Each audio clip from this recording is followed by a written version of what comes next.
बिस्मिल्लाहिर्रहमानिर्रहीम। आज का जो हमारा टॉपिक है यूरिया की तैयारी हमने पढ़ना है। तो बच्चों देखें जी, यूरिया की तैयारी, ये यूनिट नंबर है हमारा last 10th class. Unit number कौन सा है? केमिकल इंडस्ट्री वाला, जिसमें हमारे पास टॉपिक है मैन्युफैक्चर ऑफ यूरिया। इंग्लिश में आप कहते हैं और उर्दू में क्या कहते हैं? यूरिया की तैयारी, एक ही बात है। अब देखें इसकी खसूसियात हम थोड़ी सी पढ़ लेते हैं कि खसूसियात के अंदर जो यूरिया होता है ये एक नाइट्रोजीनियस फर्टिलाइज़र है। मतलब क्या है कि नाइट्रोजीनियस फर्टिलाइज़र हम इसे क्यों कहते हैं? क्योंकि इसमें नाइट्रोजन की कितनी मिकदार होती है? 46.6, ठीक है ना। नाइट्रोजन की 46.6 मिकदार जिसके अंदर मौजूद है, या नाइट्रोजीनियस इसलिए हम कहते हैं क्योंकि इस फर्टिलाइज़र के अंदर, फर्टिलाइज़र क्या होता है? ये जो खाद वगैरह में हम इस्तेमाल करते हैं।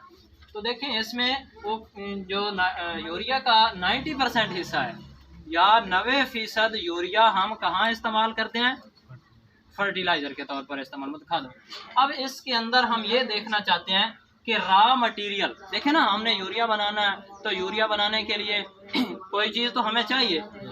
जो चीज़ चाहिए उसको हम रॉ मटेरियल कहते हैं। फर्ज करें हमने जी कोई चीज़ बनानी हो, शिकंजी बनानी हो, लेट्स सपोज, तो उसके लिए हमें रॉ मटेरियल चाहिए ना। कौन कौन से जिससे वो बनेगी? चीनी, पानी, अप टू सो ऑन, है, ठीक है। तो इसके लिए यूरिया बनाने के लिए हमें क्या चाहिए? रॉ मटेरियल चाहिए। कौन से रॉ मटेरियल हैं? ये देखें जी, कार्बन डाइऑक्साइड और अमोनिया। ये क्या है? अमोनिया इसको कहते हैं। अमोनियम और होता है, अमोनिया और होता है। NH3 अमोनिया है। ये भी गैस फॉर्म में, ये भी क्या है? गैस फॉर्म में। कार्बन डाइऑक्साइड भी गैस फॉर्म में है, अमोनिया भी। ये क्या क्या चीजें हैं यहाँ पर? रॉ मटेरियल है, रॉ, खाम माल इसे बोलते हैं, रॉ मटेरियल।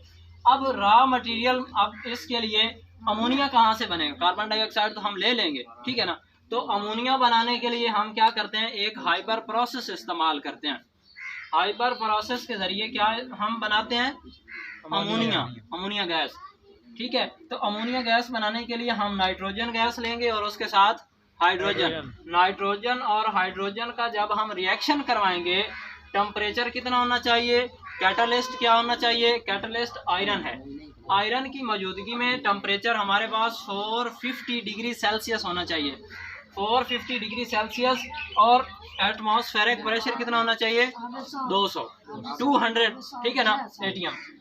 इसके नतीजे में जब हम नाइट्रोजन को और हाइड्रोजन को 450 डिग्री सेल्सियस पर इतना हीट अप करेंगे, इतने प्रेशर की मौजूदगी में, तो हमारे पास क्या बनेगा? अमोनिया बनेगा। ये देखिए अमोनिया, NH3।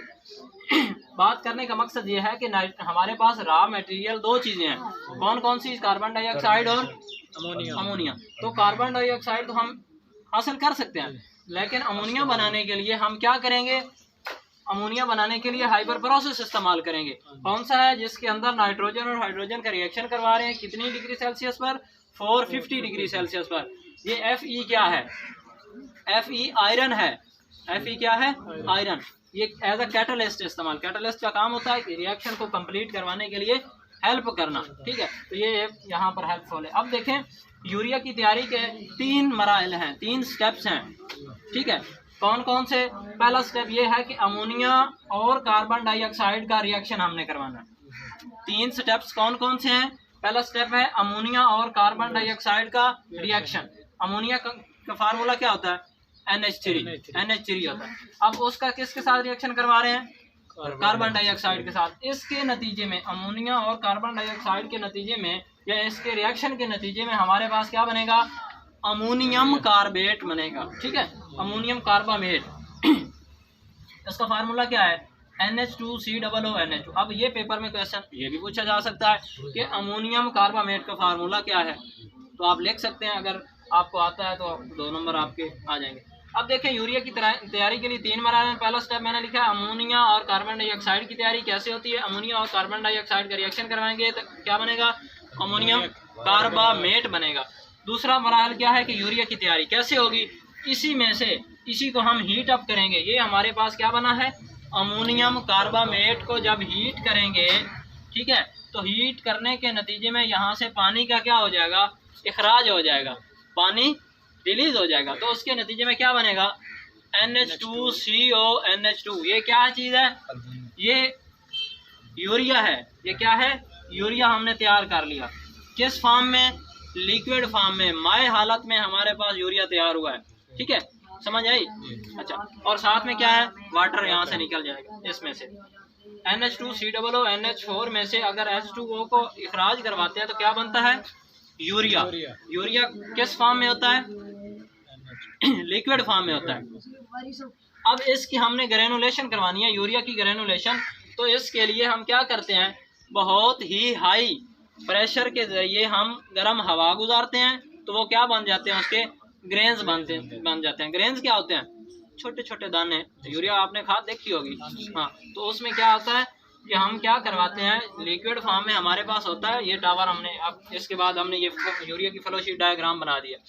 यूरिया की फ्लोशीट डायग्राम में आप देख सकते हैं कि ये हमारे पास क्या है, रिएक्शन चैम्बर है। ये रिएक्शन चैम्बर है जिसके जरिए हमने क्या करना है, अमोनिया और कार्बन डाइऑक्साइड को क्या करना है, रिएक्ट करवाना है। पहला मरहला ये है।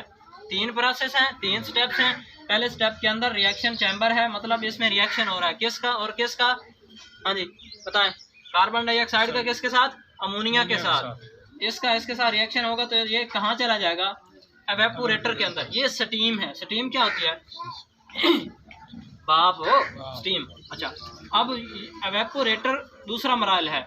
इससे फिर क्या बनता है, एवेपोरेटर के अंदर ये यूरिया तैयार हो। एवेपोरेटर का मतलब होता है स्टीम, मतलब भाप उसमें से निकल जाएंगे। फिर इस प्रोसेस से हम क्या है, अनरिएक्टेड कुछ हमारे पास रह जाएंगे। अच्छी तरह समझ ले, रिएक्शन चैम्बर है, इसमें से क्या बनेगा, एवेपोरेटर के अंदर यही चीज़ जाएगी। कौन सी, ये अमोनियम कार्बामेट। अमोनियम कार्बामेट जाएगा, मतलब इसके अंदर ये NH2COO NH4 जाएगा इसके अंदर। ठीक है, इसमें से क्या रह जाएगा, H2O। H2O हमने क्या कहा जी, ये अनरिएक्टेड है, ये पीछे बैक आ गया। उसके साथ जो कार्बन डाइऑक्साइड बच जाएगी वो भी आ जाएगी, NH3। ये फिर क्या है, NH3 अमोनिया माय, या in the form of liquid भी आप कह सकते हैं, लिक्विड अमोनिया। फिर किसके साथ रिएक्शन करेगा, कार्बन डाइऑक्साइड। तो ये प्रोसेस क्या है, हत्तुल वसात चलता ही रहेगा। ठीक है, अब एवेपोरेटर से हमने क्या करवाना है, यहाँ पर इसको गर्म हवा देनी। ये देखें, इस ग्रेनुलेटर के अंदर, इस प्रोसेस के अंदर हमने गर्म हवा देनी है, हॉट एयर देनी है। तो ये हमारे पास जो यूरिया तैयार हुआ था, हमने ये बताया था कि यूरिया की तैयारी के अंदर ये NH2CO NH2। तो यूरिया किस फॉर्म में तैयार हुआ था, लिक्विड में। तो हमने क्या करना है, इसको जब गर्म हवा देनी है तो इसके क्या बन जाने हैं, ग्रेन्स बन जाने हैं। ग्रेनुलेटर का मतलब है एक ऐसा प्रोसेस जिसमें ग्रेन्स बने। ठीक है, तो ग्रेन्स का मतलब क्या है, छोटे छोटे दाने बन जाए। तो यहाँ से फिर किस में चला जाएगा, हम उसको स्टोर कर लेंगे बैग की शक्ल में, या ये आप जो बनाते हैं, ठीक है, उसके छोटे छोटे 50 किलो का 60 किलो का बैग बना देते हैं, तो फिर वो स्टोर हो जाता है। तो ये तो थी क्या है, यूरिया की फ्लोशीट डायग्राम। बच्चों आपको समझ नहीं आई तो आप पूछ सकते हैं। अल्लाह हाफ़िज़, आज के लिए यही टॉपिक था।